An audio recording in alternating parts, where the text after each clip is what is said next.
Luz Cuevas is tired, happy, and completely in love. She just brought home her newborn daughter 5 days ago. 10 tiny fingers, 10 tiny toes. She named her Delimar. The house is full. Pedro is there. The other kids are there. Christmas is 2 weeks away, and the whole neighborhood smells like food and cold air. Life isn't perfect. It never is. But in this moment, in this small row house in Kensington, it's enough. It's more than enough.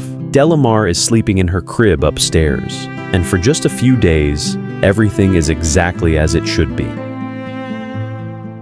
December 15th, 1997, Philadelphia, 10 days before Christmas. A mother runs into a burning building. She's already inhaling smoke. Her face is already burning.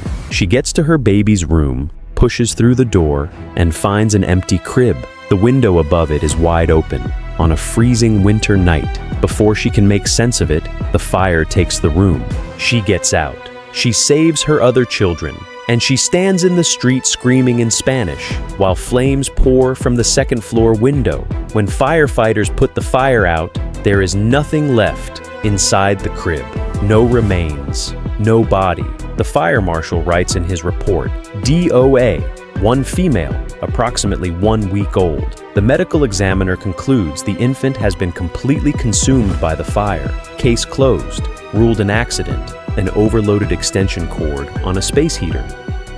The baby's name was Delimar Vera. She was 10 days old, and her mother, Luz Cuevas, never believed she was dead. From the very first night, Luz tells first responders the crib was empty before the fire started. She tells them the window was open. She tells them her daughter was taken. But Luz speaks Spanish, and in the chaos, her words are lost in translation. Nobody listens. Her own brother later says, "We thought she was just traumatized by the fire." Her relationship with Pedro, the baby's father, falls apart. The grief breaks everything around her, but she keeps going. For 6 years, she tells anyone who will listen, "My daughter is alive. Someone set that fire.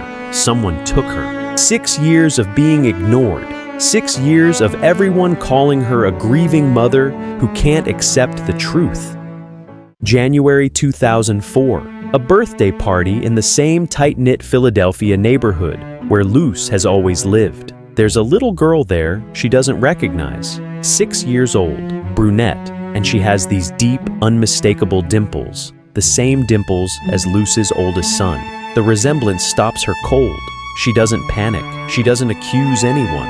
She walks over to the girl, smiles, and says there's gum in her hair. She reaches in, pretends to pull it out, and takes 5 strands with her.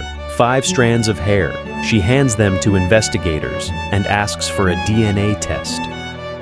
On March 1st, 2004, the results come back. Delimar Vera is alive. The woman raising her is Carolyn Correa, a distant cousin of Pedro Vera by marriage, connected to the same family circle. She had visited Luz's home for the very first time the day before the fire, claiming Pedro needed to fix her car. She came back the next day, saying she forgot her purse upstairs. About 10 minutes after she comes back downstairs, the fire starts. Investigators believe Correa went upstairs, took Delimar from her crib, and set the fire in the baby's room to cover her tracks. She crosses the Delaware River to Willingboro, New Jersey, just 15 miles away, and raises Delimar as her own daughter. She renames her Aaliyah after the pop star. She enrolls her in private school. She even gets her modeling jobs. The little girl appears in a toy commercial and has a role on an episode of Blue's Clues. And here's the detail that makes it even darker. In the weeks before the kidnapping, Correa had been telling family members she was pregnant. Relatives believed her. Her boyfriend at the time even claimed to have felt the baby kicking. She had been planning this. Correa already had a prior arson conviction. She had burned down a medical office in 1996 to hide evidence of theft. She was a woman who had set fires before, and she set one again.